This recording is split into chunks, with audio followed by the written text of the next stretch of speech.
আমি নিজে গঙ্গাসাগরে গেছিলাম সেবা দলের ক্যাম্প উদ্বোধন করতে।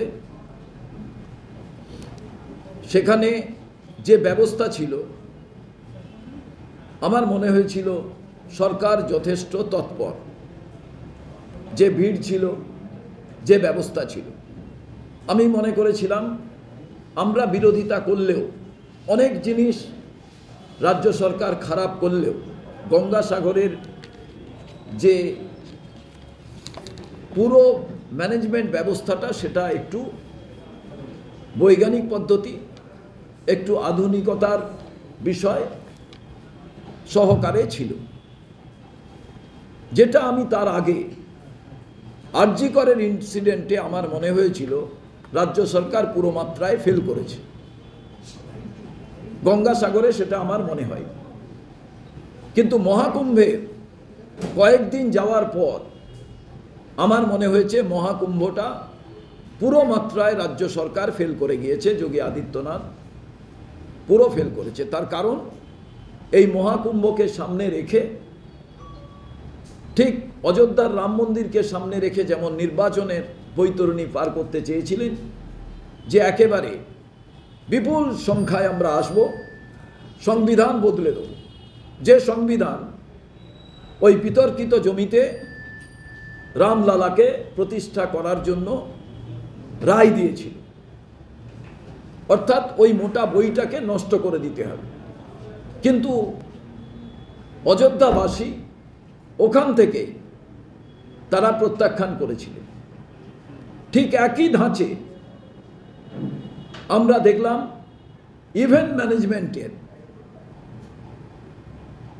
সামনে রেখে যোগী আদিত্যনাথ হিন্দুর পোস্টার বয়, তিনি মহাকুম্ভকে বিপণনে নিয়ে গেলেন, আহ্বান করলেন সারা দেশের মানুষকে, কিন্তু ব্যবস্থা একেবারে খুব খারাপ। কিছু একদম মানুষ যারা বিজেপির খুব সমর্থক তারা বলছেন দারুণ দারুণ ব্যবস্থা, কিন্তু বাসন্তী পোদ্দার এই রাজ্যের দক্ষিণ কলকাতার বাসিন্দা, ছেলের সামনে মারা গিয়েছেন, কোনো ডাক্তার দেখাতে পারেননি। তার বাড়ি গিয়েছিলাম, শ্মশানে গিয়েছিলাম, ছেলে এবং মেয়ে বলছে একটা চিরকুট দেখালেন, হিন্দিতে দুটো লাইন লেখা, বাকিটা পেনে, কোনো স্ট্যাম্প নেই, কিছু নেই, এটাকে দিয়েই পাঠিয়ে দিয়েছেন ডেড বডিকে। বলল মারা গেছে কিনা সেটা তৎক্ষণাৎ জল থেকে তুলে আমি দেখাতে পারি। আমি এসে ডেথ সার্টিফিকেট কোথা থেকে নেব, ঘুরে বেড়াচ্ছি আমার প্রতিনিধি দলকে নিয়ে। আমরা তার বাড়ি গেলাম, বাড়ি থেকে শ্মশানে এলাম। কাঁদতে কাঁদতে বলছেন, মিনি বাসে করে যখন যাচ্ছেন অস্থি বিসর্জনে, মিনি বাস থামিয়ে আমাদের সঙ্গে কথা বললেন। ওখান থেকে আমাদের পিকচার মোটামুটি ক্লিয়ার হয়ে গিয়েছিল। তারপরে একের পর এক ঘটনা, এবং কত মানুষ মারা গিয়েছেন। খাড়গে সাহেব জিজ্ঞেস করেছিলেন, আমাদের সভাপতি পার্লামেন্টের ভেতরে উত্তর দিতে পারেন, তা নিয়ে চিল্লামিল্লি হয়েছে। বহু মানুষ, আমি যাইনি, কিন্তু বহু মানুষ বলেছেন ডেড বডি ভাসিয়ে দিয়েছে। আবার বহু মানুষ বলেছেন আমরা চান করেছি, কিন্তু এটা তো ঠিক, প্রচুর মানুষ মারা গেছেন যারা পুণ্য অর্জন করার জন্য গেছিলেন, তাদের মহাকুম্ভ থেকে মহাপুণ্য অর্জন করতে না পারার কারণ শ্মশানে চলে যেতে হয়েছে।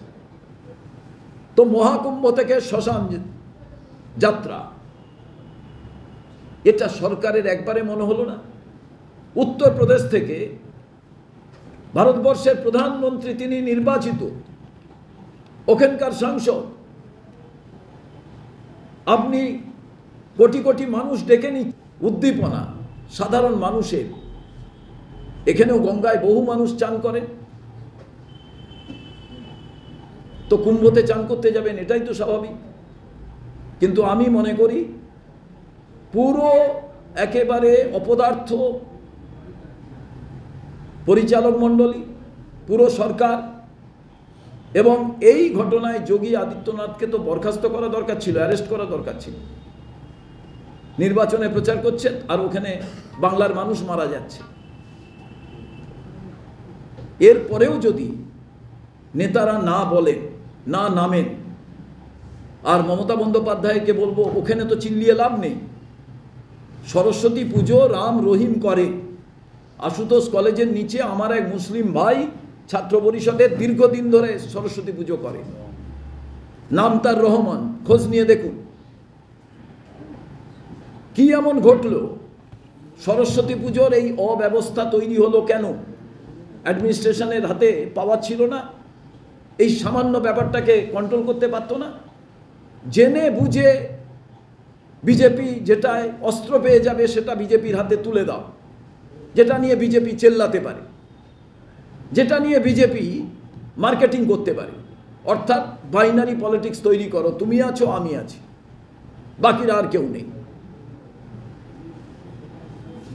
আর তারই পরিণামে, কারণ আমার হাতে সিবিআই আছে, ইডি আছে, তোমার হাতে পুলিশ আছে, সাধারণ মানুষ তো আর ইন্টারপোলের কাছে যাবে না।